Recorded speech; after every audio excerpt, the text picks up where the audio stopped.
आज कल हमारे घर में गहूँ सराते फिर गहूँ करके ना तो कौन हम बचत गए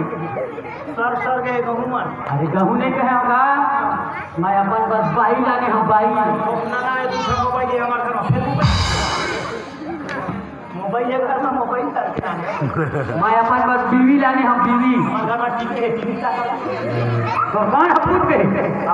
मैं अपन बस सुवारी लाने हम सुवारी देखा है रमेश भैया मतलब सॉरी अरे मैं अपन बस पत्नी लाने हम पत्नी तो हमारे घर में लेंटर वाले है छानी वाले के पत्नी है सरकार आप पूछी के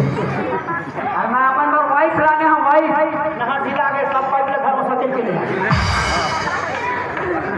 कहाँ बताऊँ गो एक घर और बाप हो गए घर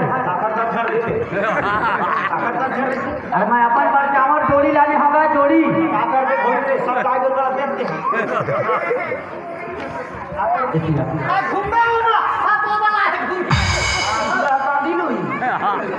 ये बोले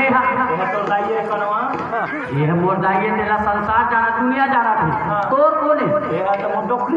हाँ उसने अपन पर छोकरी मन जैसे दोनों कोई हवा ना जाओ जोड़ी तेरे हम अपन बल्ला है बहू बहु मार पीछे निकाली